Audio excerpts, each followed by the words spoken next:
Good morning, good evening, good afternoon. Welcome to Common Sense Not So Common, this podcast series examining risk, commercial judgment, claims, and dispute resolution.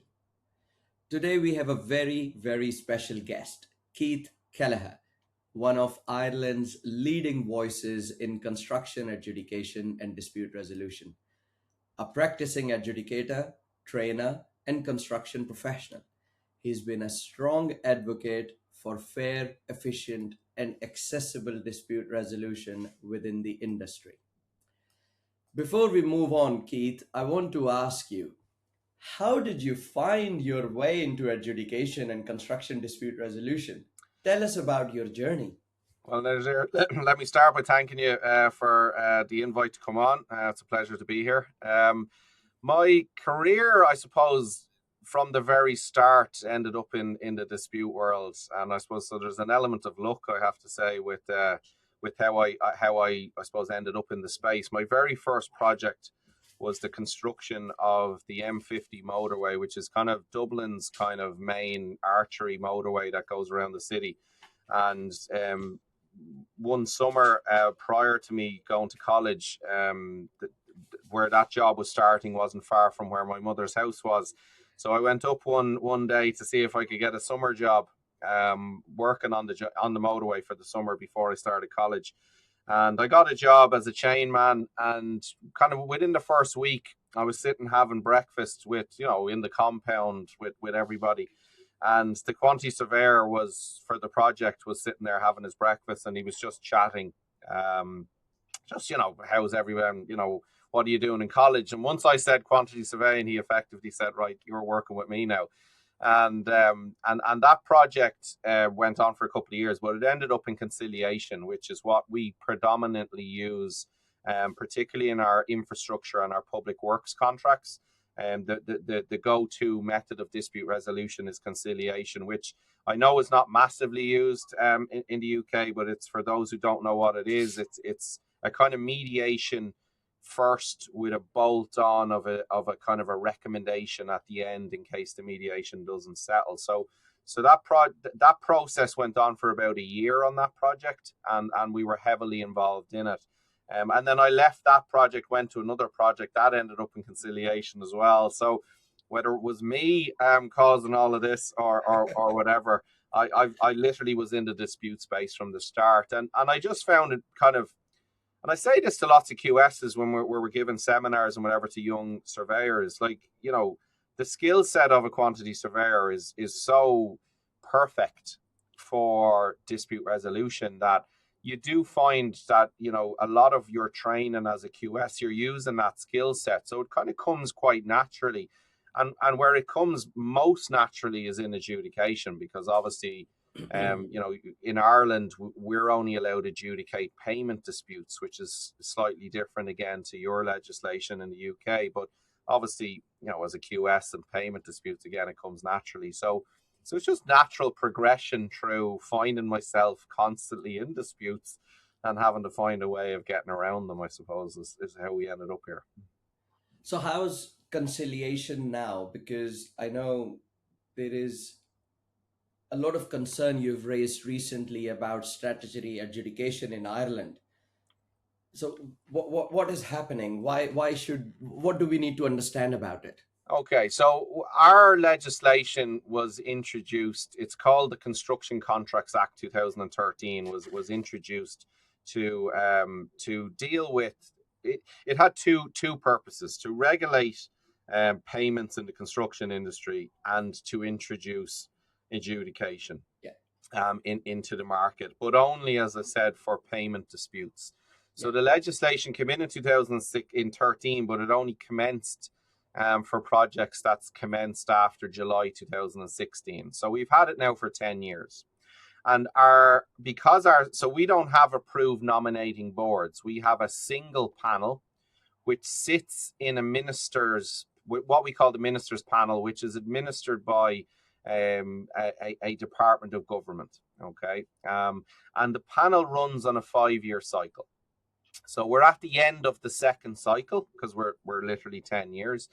And unfortunately, what we found is And I suppose this is the problem by, I think, not having nominated boards, is that you don't have kind of constant progression and constant change and cycles.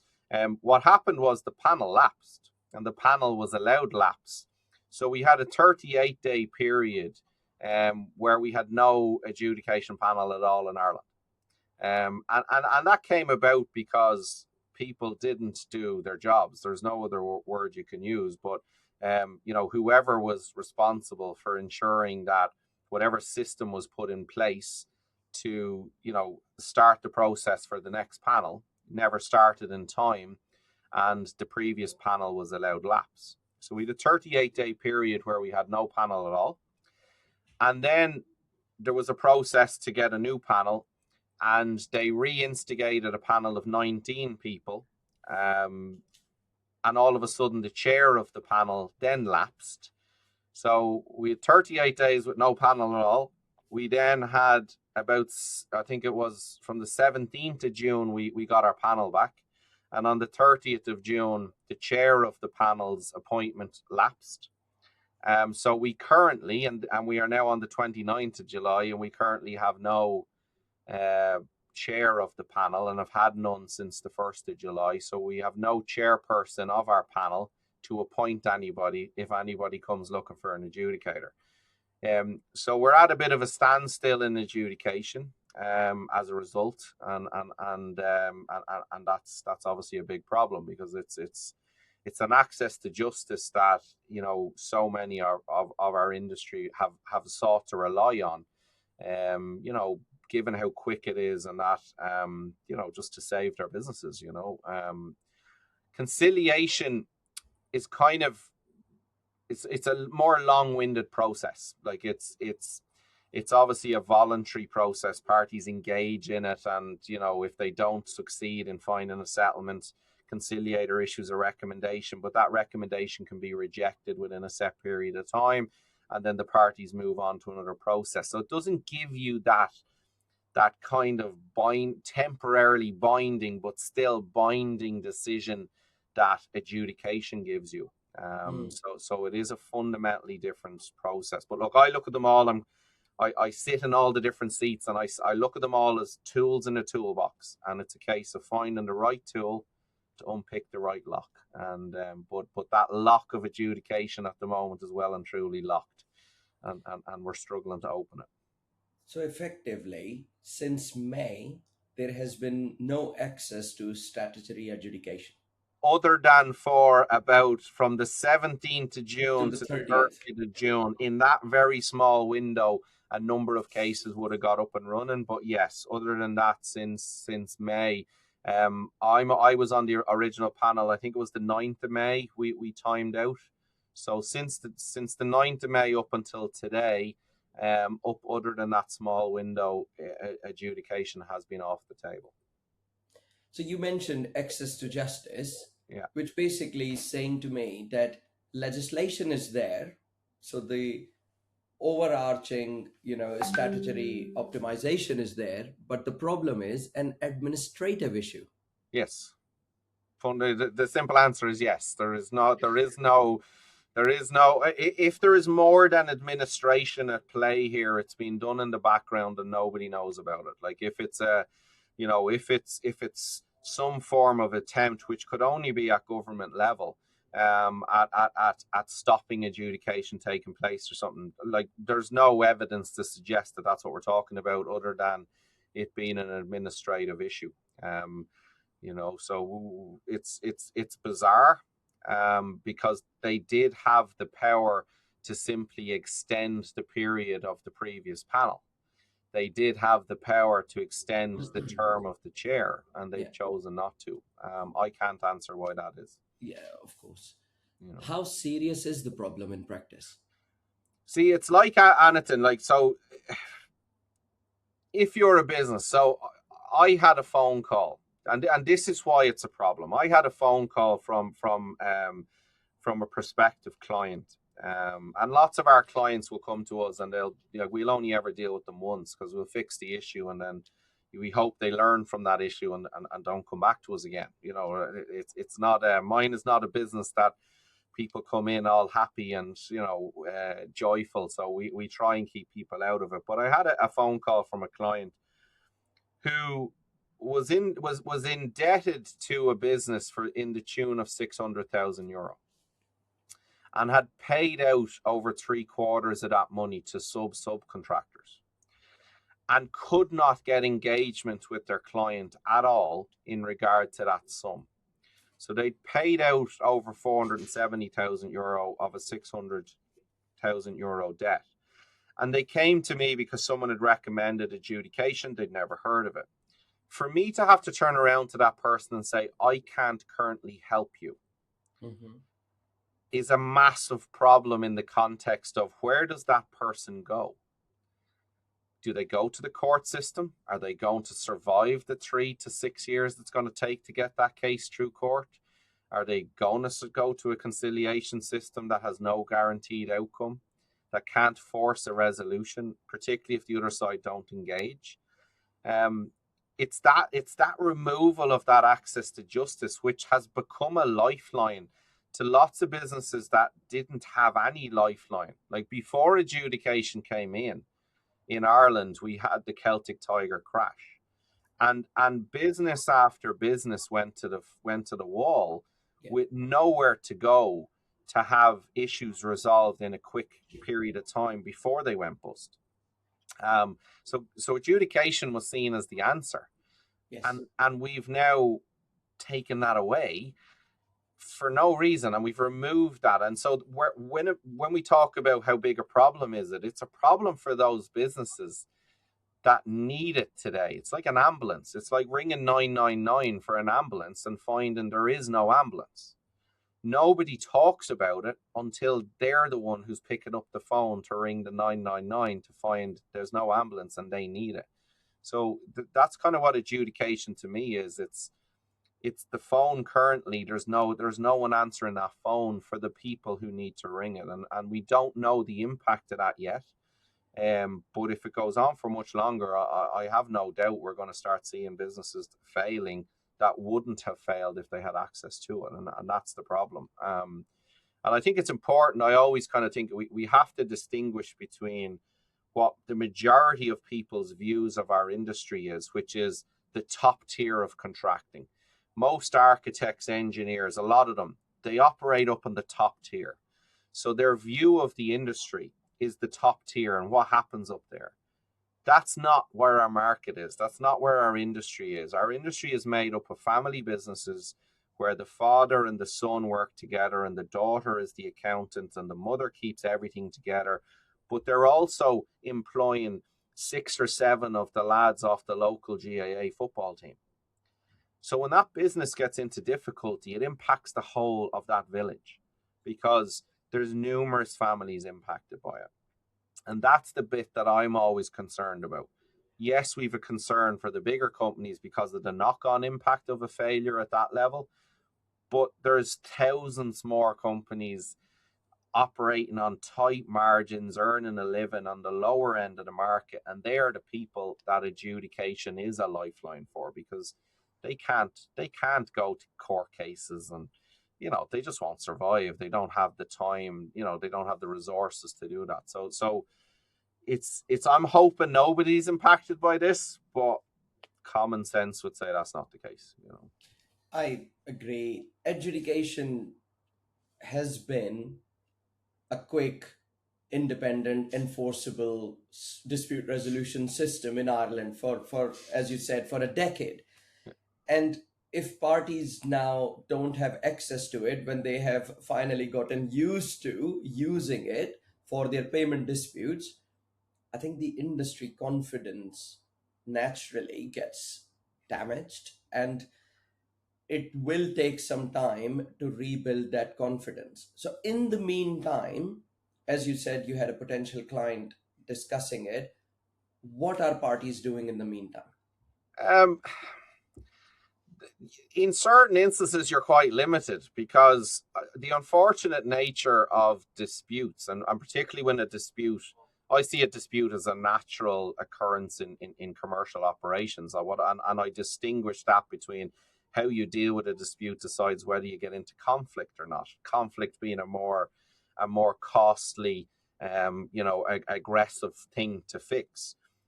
But when you're in dispute, a lot of people, and I don't know if this is just an Irish mentality, if they know that there's nothing the other side can do, if they know there's no string the other side can pull, quite often you just get radio silence. So you just get ignored. And there's not a lot you can do in that context. Now, that's not a one size fits all, but unfortunately, the part of the market I'm in, I regularly call the cesspit of hate, because it's the part of the market where, like, we don't see people doing the right thing. If people do the right thing, I don't have clients. So, like, what we try and do is open avenues of engagement, try and see will people, open the avenue of mediation. But we are finding that because so many people know that adjudication is roadblocked at the moment, that we're just getting radio silence. So, so you're trying, but, it's a bit like going to a gunfight and the person on the other side knows there's no bullets in your gun. Like, that's effectively where we are. I'll give a comparative example. I mean, for example, adjudication in the UK is not just limited to payment disputes, whereas in Ireland it has been. What is the general view of the industry? Should it be expanded? Does the current scope work? How people resolve their disputes outside of payment? So there was a view. So the Irish legislation, we said, is 10 years old, but largely nothing happened in the first 5. You could nearly disregard the first 5 years because there was very little use of it. We had no real court cases. So we didn't really learn anything from the first 5 years. We've learned everything in the last 5. So there was a case in Ireland in November last year, October, November last year. It's what we call the Connaughton and Irish Timber Frame case, okay? And prior to that case, pretty much we would have all taken the view, sure, everything's a payment dispute. Like, we would have people who'd say, sure, if you're any good as a quantity surveyor, you'll turn everything into a payment dispute. And that was largely the way the industry was working, right? So we were kind of like, you make a claim, it's rejected, there we go, payment dispute, and on you go, okay? And that's kind of what we were largely doing. Now, we were kind of ignoring quality disputes and different things like that. They weren't really popping up as issues. But we had this kind of like, sure, what's a payment dispute? Because we didn't really know what it was.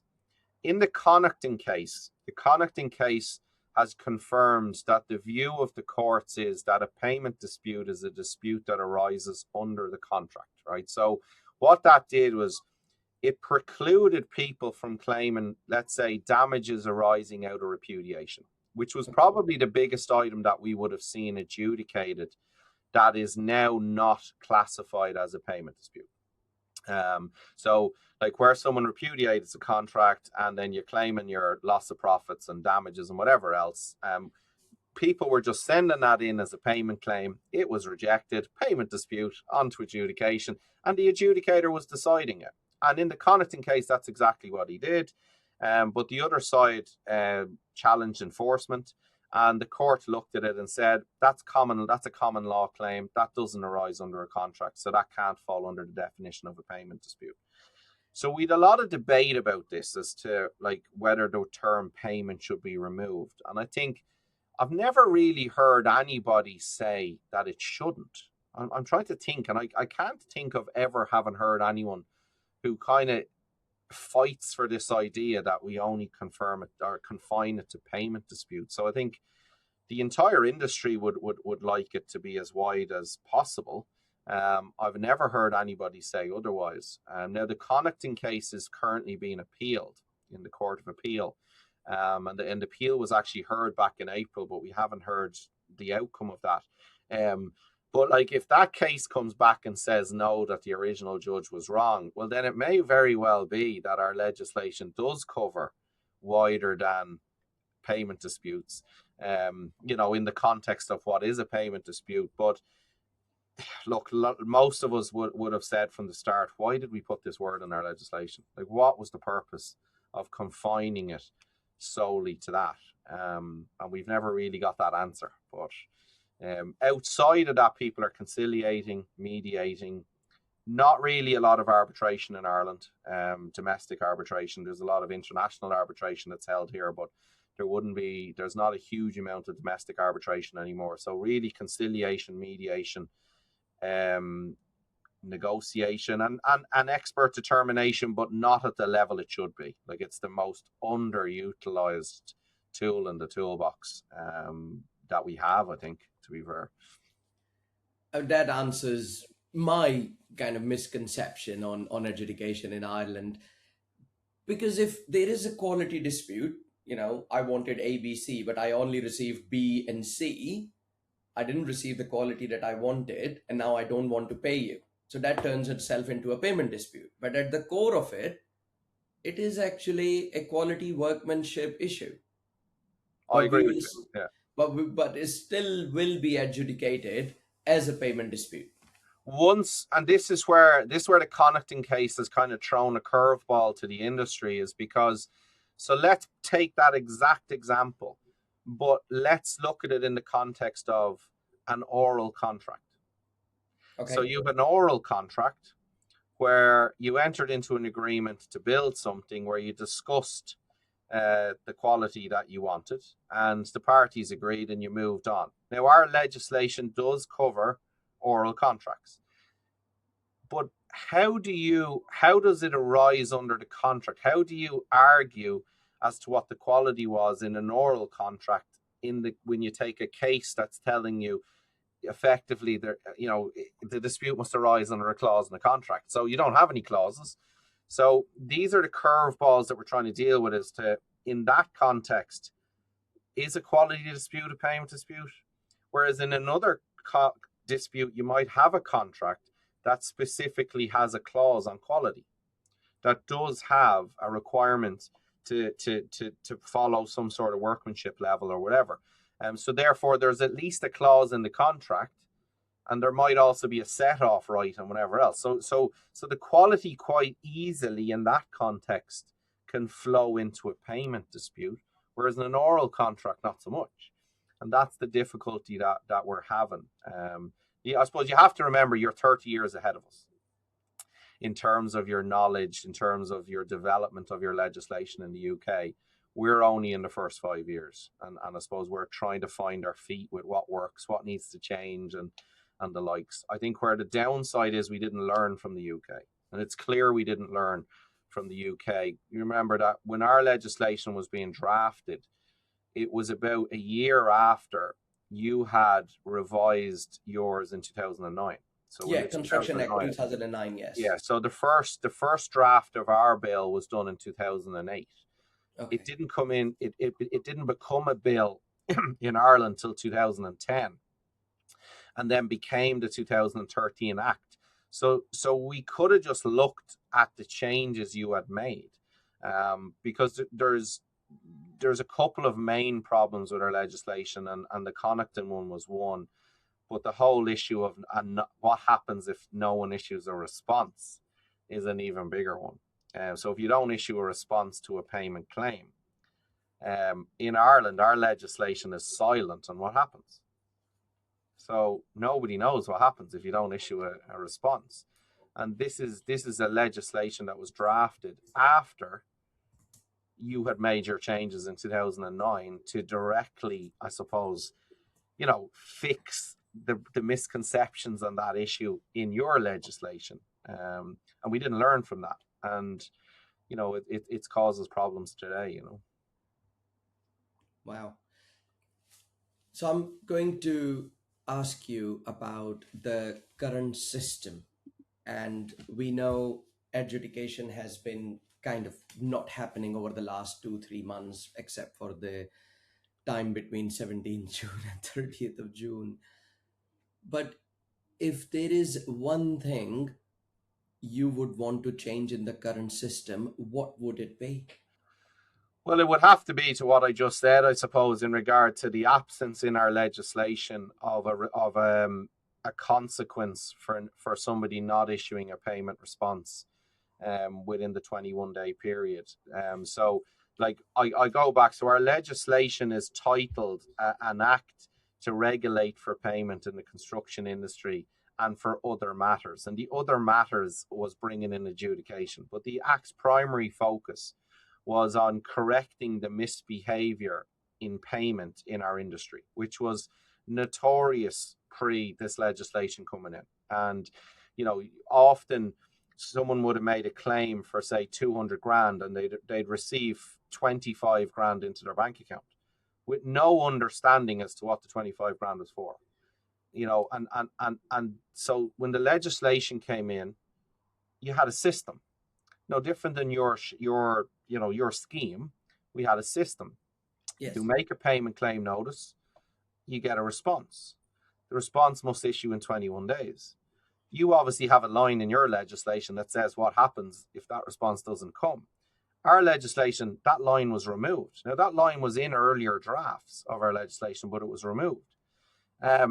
So our industry operated for the last 10 years on the threat of smash and grab, right? So because it was a threat, nobody really knew, is it implied that that's what happens, or what happens? And, so because of that, behavior improved hugely in our industry. People were responding for fear of getting hit with a smash and grab. And unfortunately, in January of this year, we had the tender bids case, which overturned that on the basis that it provided the clarity. Somebody challenged a smash and grab award, and the court basically said, our legislation doesn't have a consequence. We can't imply in a consequence. So there is no consequence. And if you want the consequence, you have to put it in your contract. So that's the one piece I would like changed. And the reason being is that in Ireland, and I don't know if the UK is the same, but in Ireland, there's a massive percentage of work done in the Irish construction industry that has no contract at all. Now, when I say contract, I mean written terms and conditions. It has no rule book. So it's all well and good saying to a market, if you want to put in a consequence for smash and grab or whatever, put it in your contract. But the market don't have one of those in the first place. A lot of the market. So that's not the answer. So the answer would be to have that issue corrected in our legislation and in a redraft of our legislation, along with a few other things like the payment dispute and a few other things. So that would be my desire. I just don't think the political will is there to look at this legislation at the moment, and so I don't know if we'll get that. I've been looking at the statistics of the growth of adjudication in Ireland, and over the last 8 years, it shows a significant growth. So you're right. In the first few years, nothing happened. I think since its enactment, I think about 8 years ago, there was just one adjudication. Yeah. Last year data suggests there were over 101 applications and 93 appointments. Yeah. Now, in comparison, the UK data from the Adjudication Society suggests that there are over 3,000 adjudications every year. A significantly large number, of course, significantly large population mass as well, if we look at per capita or per project suggestion. So I understand the growth has been significant, and just as the system, the confidence in the system is growing, we've now seen the interruption in appointment. In the UK, we have adjudication nominating bodies taking care of this. How can this be done in Ireland? The initial view was that because our market, so if you take the statistics versus population, we have a similar use of adjudication as you have. If you take it, so we've only a 5 million population. Yeah. So if you work those stats, and lots of people do this because we do use the UK as a kind of a barometer, even though we might pretend we don't, we do on a regular basis. But so we're using adjudication the same, but the view in Ireland was, because our market was so small, and it is a very small market, that having kind of loads of nominating bodies, or the right effectively for anyone to invent a nominating body tomorrow and have panels, and that effectively you could end up with 5 different lists of the same names of people, or you might just not have it at a standard that kind of was acceptable. And that's why when they were doing the legislation, they felt for the size of our market, it made more sense to just have one panel that was kind of a controlled panel, and that you to achieve certain qualities and you had to have certain qualifications to get on that panel, and that was felt that was the answer. I think I agree with the logic, but I think what the last couple of months has shown is that, it doesn't mean it works. It doesn't mean that, like someone actively is governing it, or someone is taking ownership of it, which would happen in the private industry, because or an institute. Like if an institute was running the panel, this wouldn't have happened.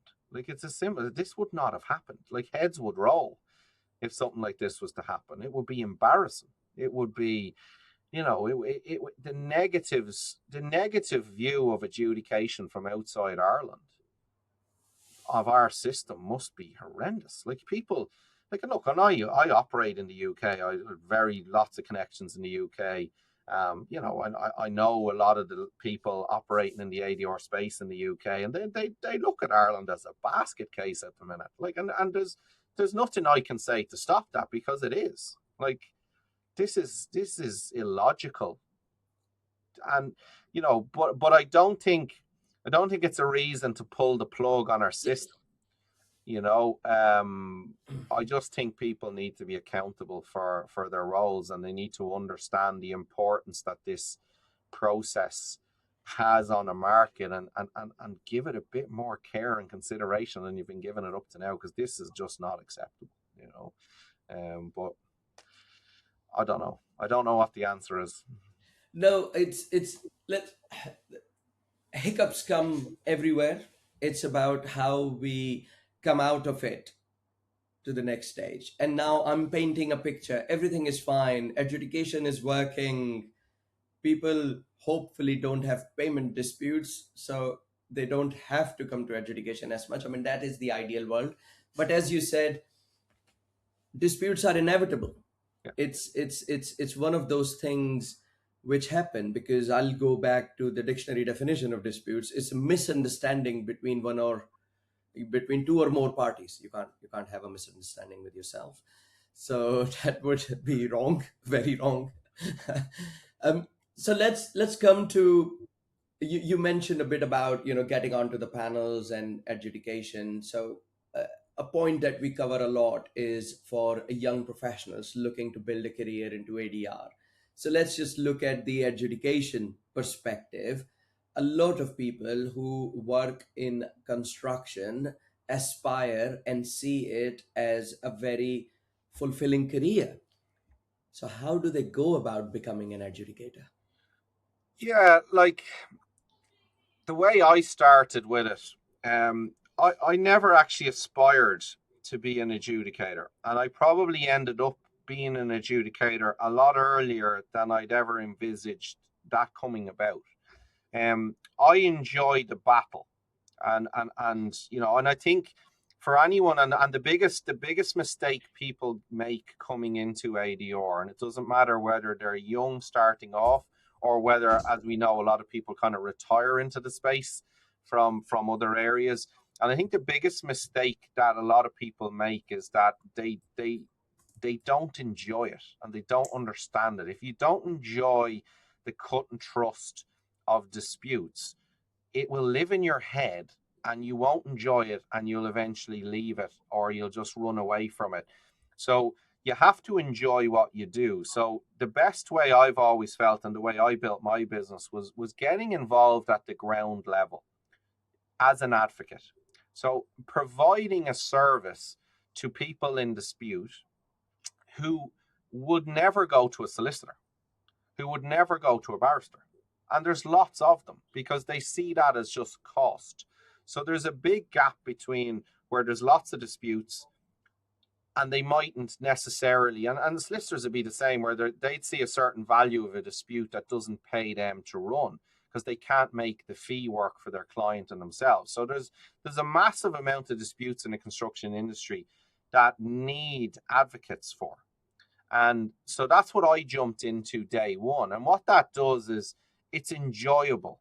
You never get a win. Have you ever, as an adjudicator, sat there in the office and went, yes? No, you haven't. And the reason being is because you already know the minute you issue this decision as an adjudicator in a very lonely place is that 50% of your audience are going around the industry saying you don't know what you're doing, and the other 50% think you're a great human being because you've gone with them. Now, some people will take a more rational approach and say, you know what, we lost, but we understand why we lost because it was well reasoned and whatever else. But it can be a lonely place. As an advocate, you get wins, you get losses, you learn with every single file. You see the style of every different adjudicator.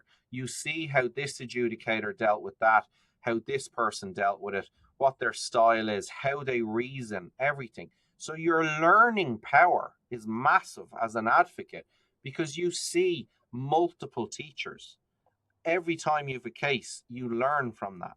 So when you aspire to be an adjudicator, live in the process, like getting your feet in the trench, fighting the fight, understanding the contract, understanding what it takes to convince someone. What does evidence actually mean? Why do we say records? Like, what does that mean? Why is it important? You learn all that as an advocate. So like get the 200 or 300 cases under your belt as an advocate. You'll be the best adjudicator that the industry will want you.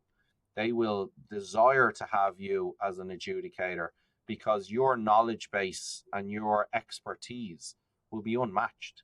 And that's what I did. And I did that from day one. I do probably the majority of adjudications in Ireland as an advocate. I do the highest amount, I would think, and I've been told off the panel every year.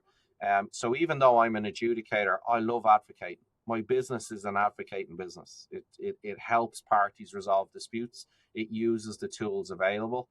And that's the best route for anybody aspiring to get into the market is learn from the ground, look at the experts in the field, look at how they do it, learn from them. You'll also get every single template you need given to you by all of the top adjudicators because you're putting cases in front of them all the time. So you learn style, reason, and aptitude, everything you need to do. You see how people manage processes.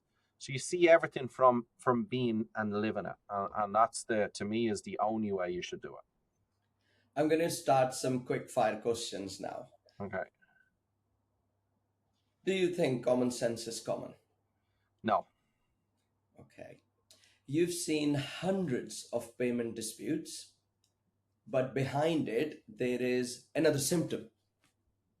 What do you think is the most common symptom? There's two. So if I can answer, okay. There's two. One is paper. So that's because just paper, when we talk about passing risk, so contracts, minutes of meetings, all of that stuff, there's so many disputes just come from our lack of time and clarity that we put in paperwork. Okay, so paperwork, I call these the two causes of all disputes, paperwork, and the other one is what I call cabin politics, which is humans interacting with humans, coming at things from different places. I'm a young QS and I need to climb on top of you, Mr. Subcontractor, so I can show my bosses what I can do. All of that stuff. They're the two. Cabin politics, which is humans, and paper, are the two causes of every dispute that's ever been on my desk.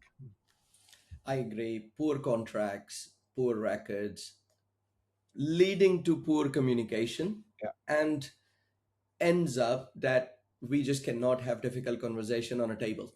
Absolutely. Yeah. And this is a very difficult issue that drives the wrong behaviors.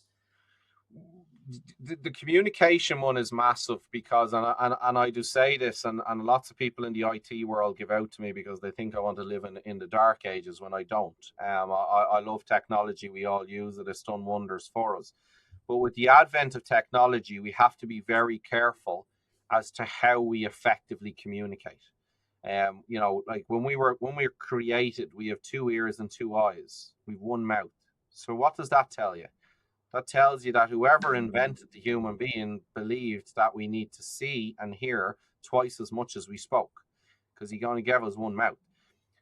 What the internet and a lot of these portals and our communication systems are doing to us is they're preventing any form of communication, through human interaction. So we're just sending mail bombs at each other. We're sending notifications at each other through a portal, but we're not meeting each other. We don't meet anymore. We don't sit there. We don't trash out problems. So communication is why it's not the cause of disputes, but it's what drives pretty much all disputes into conflict is the fact that we don't have the toolkit anymore to actually resolve what our forefathers resolved in meetings, shook hands, did whatever they had to do, but they definitely had less conflict than we have. Agreed. So if every project adopted one piece of common sense tomorrow, what would reduce disputes the most? In-person meetings every 2 weeks. Okay, so that's in effect better meetings. Yeah, in person, not on a computer. Okay. In person, sitting down and actually talking to each other and finding solutions. Excellent. And I'm going to ask you about your amazing experience throughout the years. What has adjudication taught you about people? Ooh, they can be unnecessarily nasty when it's not required. I think Okay. So that's how people behave when money becomes tight. Sometimes I don't even think it's to do with that. I think adjudication has been seen in Ireland as extremely adversarial. It probably was that way in the UK. Now I don't believe in the UK. My experience quite often is it's kind of seen as a commercial reality. And you know what? We're not going to agree. So let the adjudicator decide and we move on. There's a bit more commercial common sense to it. It's not seen as adversarial in every single instance. Whereas in Ireland it is. And what I've seen, which I didn't really see as much beforehand in the likes of conciliation and negotiation, but like what one human will do to another human to win, even when the win isn't justified and they know it's not justified, like the nastiness of the human being has just come to the fore in adjudication at a level I never expected. Like what one human will do to another human to take away their livelihood. Like I've unfortunately had people come to my office who went and committed suicide because of their disputes. And I've always reflected on that, and I don't think we reflect on it enough. Like we're constantly like, we'll have like health and safety week, and we'll have this and we'll have that, and but what we do to each other as humans, sometimes we got to reflect on that and say, that's just wrong. There's no justification for that in what is a commercial dispute. Like, why drive people to that position? Why drive that cesspit of hate when it's not necessary? When the systems are there to decide right and wrong, we don't need to double down on that as humans and just be nasty human beings. And I think that's the biggest thing that has taken me by surprise when we, through the adjudication process, is just what one human will do to another, which we just didn't see, I suppose, because conciliation at its more kind of collaboratively, softly approach. And arbitration, I suppose, was going on behind closed doors, and we wouldn't have seen as much of it. It was, so it's just because it's in your face, and I suppose I'm more involved in it. I'm just taken aback with that aspect of human nature, that we just have no nature at times, that we just, as you said, common sense is not always common. Well, so I can see disputes has definitely changed your view of human behavior. So we've looked at one spectrum, the nastiness. I'm going to ask, on the positive side of things, what qualities do the best project leaders possess? the people, I've always said leaders, and it doesn't matter where they are in terms of construction, wherever. The best leaders I've always seen them is the people who treat people like, they empower people, they bring people on the journey, and doesn't matter what that journey is, that collaborative approach. I know we all talk about it in this ideology of like collaboration and all, but when you see it in operation, when you see somebody who's able to control the room through collaboration, where it's not like they're sitting up on a pulpit, but they're able to command that respect, and there's respect for them, that they bring everybody along, that problems are seen as inevitable, but that they're focused on, well, what's the solution, as opposed to the blame game, which is what quite often bad managers do, is they automatically, something happens and they need to deflect blame.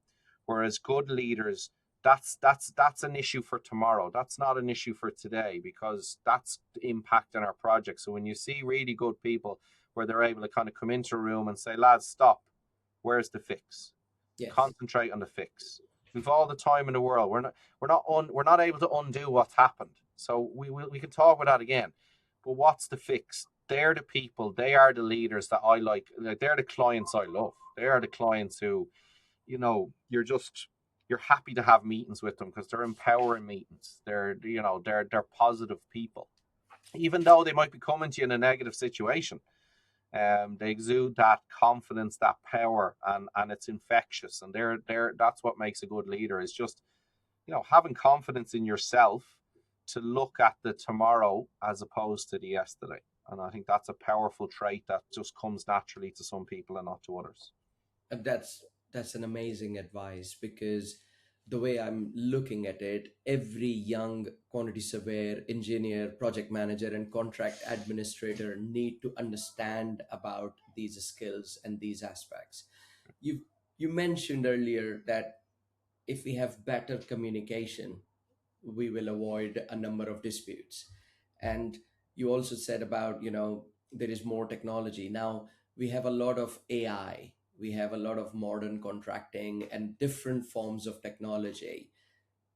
Learning these is mandatory now. It's not kind of, nice to have. You've got to know how to deal with these things.